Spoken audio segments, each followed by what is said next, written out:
Yep. There's my cutout piece. Time to start stitching in the little squares and the corners up, and then get the top going.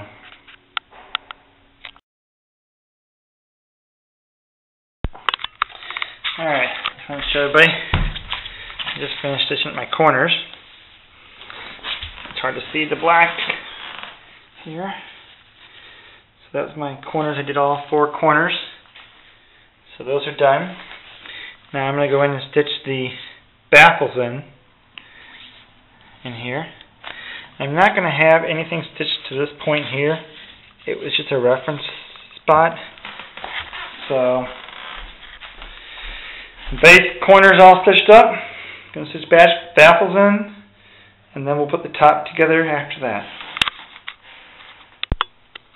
Alright, so I've got all my baffles sewn into the bottom half of my hammock here. I'm sorry, hammock under quilt. I'm making you dizzy, I'm sorry. So I had one minor mistake. So you can see, I'll show you the baffles first, and then I'll show you my beautiful mistake. The baffles are a thin net that I've stitched in multiple places. You probably can't see this at all. Without the way back now, there's a net.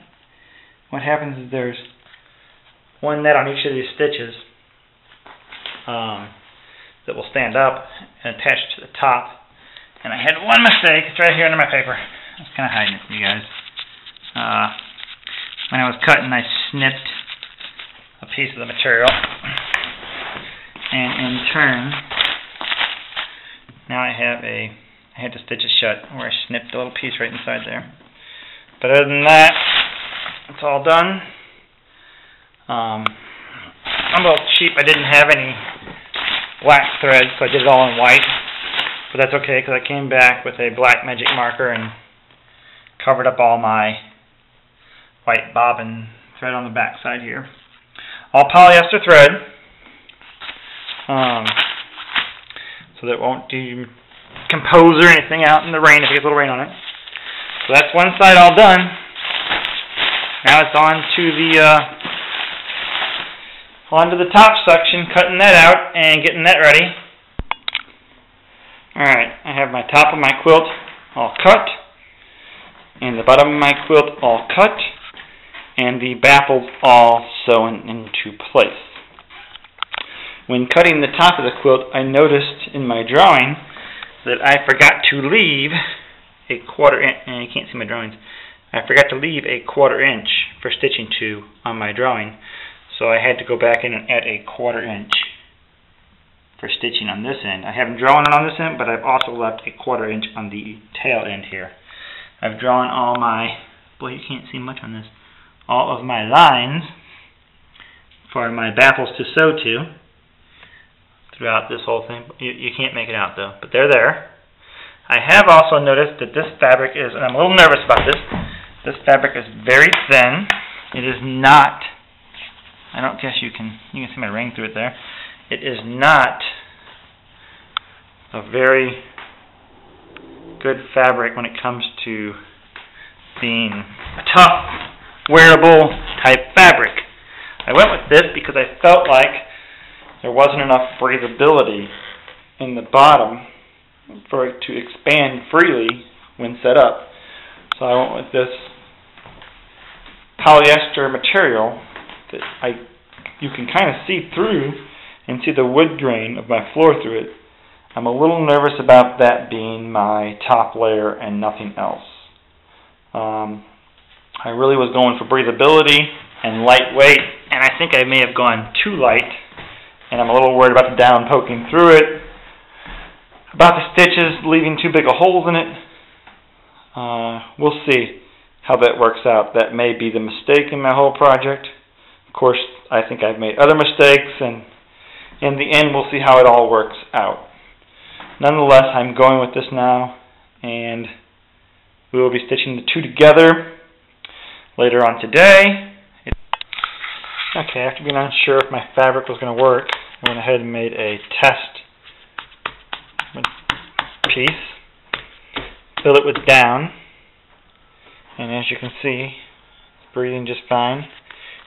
self-inflating. See if we can get a...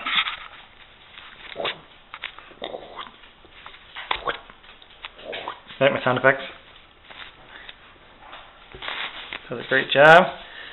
No down comes out. Although I take that back. There's a little down coming out right here. I got a little crazy with my cut. Every once in a while a piece of down flies out of that little spot right there. Alright guys, lots of complications. Mostly sewing complications. This fabric is just too silky. And let me see if you guys can even see where I'm at here. I was having problems stitching in the, let me see if I can get a close-up of that, if it'll even focus. I don't know if it'll focus in on that. Nah, it won't. Anyways, I got that. I got holes down here. This material was just slipping through the sewing machine too much. I was getting knots everywhere.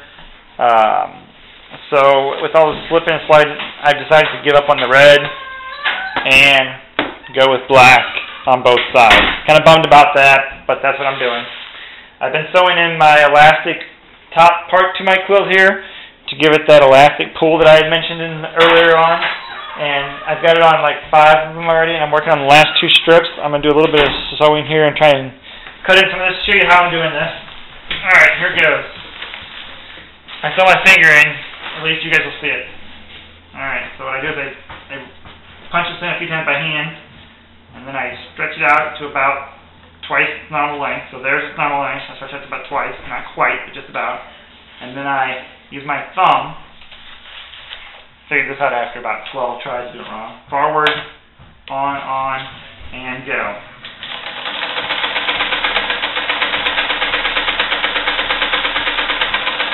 And miss.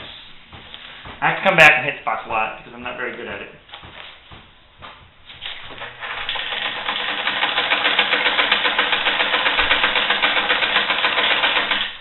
And I only have to do that much at a time.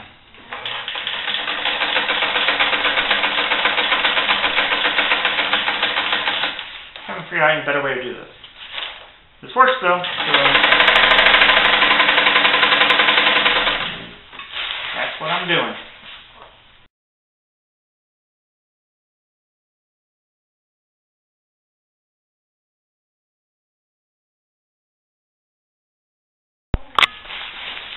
Alright, just want to show you guys all done with my elastic. There's the bunched up material. Now I just need to attach it to the other pieces. Notice I switched back to a white bobbin. I had tried going with color, was not working, so I went back to the white bobbin that I had originally. That may have been the problem I had with the red, as I tried to switch to a red bobbin and used a red outdoor polyester coated material. It was a big issue, so I switched back to the white. It seems to be running a lot better. Still stay with the black material though. Now I just need to, well, stitch it to the other piece. That's going to be a huge challenge now that everything's all bunched up. But we're going to see how it works. And the idea of this is that will all be on the inside, and this will wrap up around me like this. And as I lay into it, wherever I press that will stretch, and where I don't press that won't stretch, and it will stay up against my body, keeping me warm while I'm laying there. Anyway, that's the theory.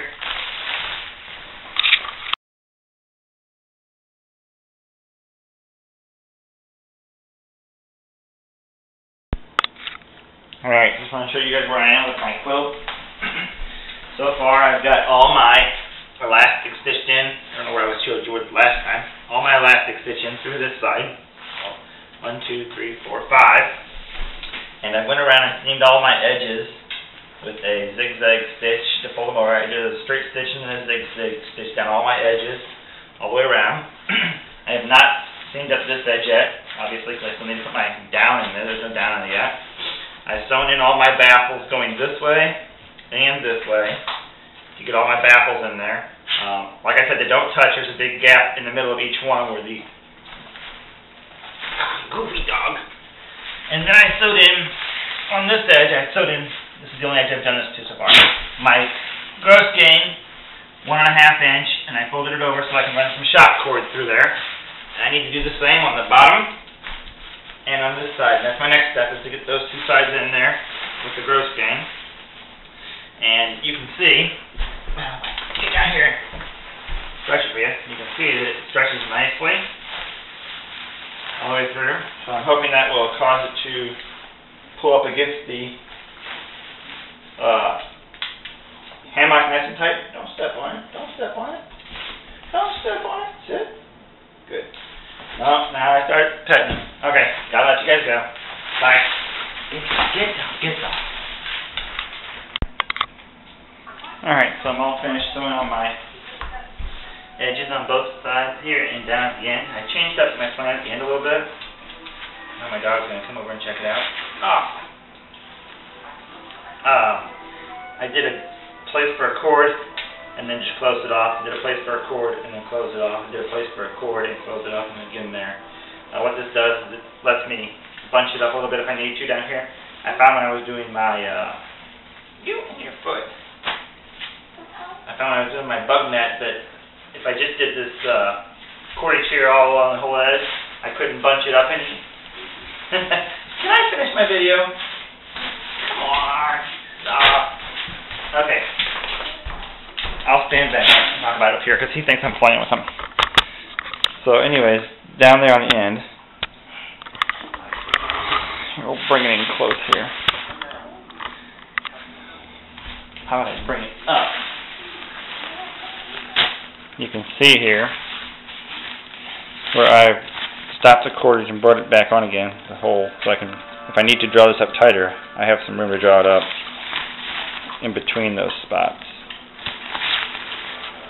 Just because you can't bunch this stuff up with a cordage and it's just not thick enough. So it's all done. Now it's just a matter of filling in all the tubes with down, which, as I showed in a couple videos ago, I have one bag done. I need to get a couple more bags finished. Maybe, I don't know how much it's going to take. I'm thinking maybe each tube will take a bag. Each 2 tubes will take a bag. So if I got 3 bags, I think I'd have more than enough. So that's what my goal is. Get it going and see how much it takes.